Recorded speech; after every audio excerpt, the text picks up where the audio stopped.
লড়াই ছাড়া মেহনতি জনতার মুক্তি নাই। লড়াই ছাড়া মেহনতি জনতার মুক্তি নাই। বাংলাদেশের ইতিহাসে ক্ষমতার পালাবদল হয়েছে, নেতৃত্ব পরিবর্তন হয়েছে, রাজা বদল হয়েছে, শ্রমিকের অধিকার কখনোই নিশ্চিত হয় নাই। এটাই বাস্তবতা, এটাই নির্মম সত্য।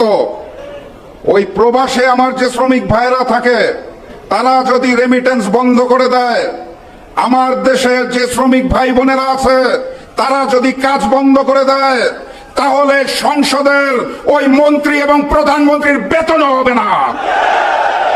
দেশে শ্রমিকরা কাজ করে বলে দেশের অর্থনৈতিক চাকা সচল রয়েছে। নেওয়ার বেলায় শ্রমিক ভাইরা মহান, দেওয়ার বেলায় শ্রমিক ভাইদেরকে আমরা চিনি না। এই শ্রমিক ভাইদের রক্ত, ঘাম এবং শ্রমের মাধ্যমে যেই বাংলাদেশ গড়ে উঠেছে, সেই বাংলাদেশে আমরা শ্রমিক ভাই এবং বোনদের সকল নিরাপত্তা এবং প্রাপ্যতা বুঝে নিতে চাই। সংগ্রামী সাথী এবং বন্ধুগণ, একটা গণ অভ্যুত্থান হয়েছিল, যদিও বারবার বলা হয় ছাত্র এবং জনতার গণ অভ্যুত্থান, কিন্তু সেইখানের একটি বড় স্টেক হোল্ডার ছিল শ্রমজীবী মানুষেরা, শ্রমিক ভাইয়েরা। সেই শ্রমিক ভাইদের আন্দোলনে হাজারো শহীদের রক্তের বিনিময়ে আমরা যেই নতুন বাংলাদেশ পেয়েছি, সেই বাংলাদেশে আমরা আশা করেছিলাম আর কখনো স্বৈরতন্ত্র কায়েম হবে না। আমরা আশা করেছিলাম সকল সমস্যার সমাধান ওই পবিত্র জাতীয় সংসদেই হয়ে যাবে ইনশাআল্লাহ।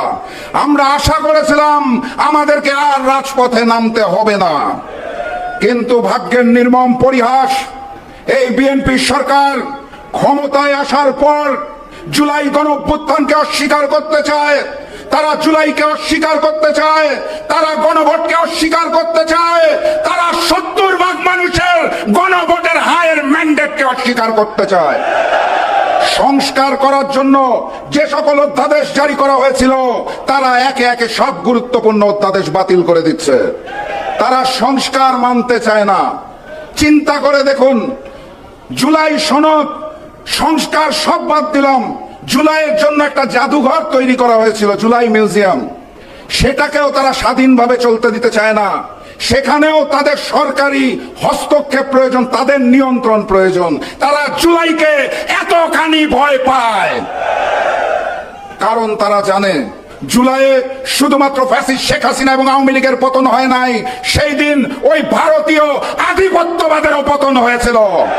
জুলাই জাদুঘরে গেলে আমরা বারবার দেখতে পারবো সেই ফ্যাসিস্ট আওয়ামী লীগের পতন, সেই ভারতীয় আধিপত্যবাদের পতন। তারা সেই দৃশ্য আমাদেরকে দেখাতে চায় না। তারা জুলাইকে ভয় পায় কারণ তারা জানে আমরা রক্ত দিতে শিখে গিয়েছি। ছাত্র জনতা শ্রমিকেরা প্রস্তুত আছে, প্রয়োজনে আরো একটা গণ অভ্যুত্থান হবে ইনশাআল্লাহ। কথাবার্তা পরিষ্কার, যদি না হয় সংসদে, সমাধান হবে রাজপথে। আপনারা প্রস্তুত আছেন? 1 জুলাই গিয়েছে, আর 1 জুলাই আসবে ইনশাআল্লাহ। মুক্তির আন্দোলনে ঝাঁপিয়ে পড়তে হবে, আজাদির আন্দোলনে ঝাঁপিয়ে পড়তে হবে। দেখা হবে বিজয় ইনশাআল্লাহ। নারায়ে তাকবীর, নারায়ে তাকবীর, নারায়ে তাকবীর। রাজপথের জন্য প্রস্তুতি নিন। বিজয়ের পথে যাত্রা শুরু, জীবন অথবা মৃত্যু। আসসালাম।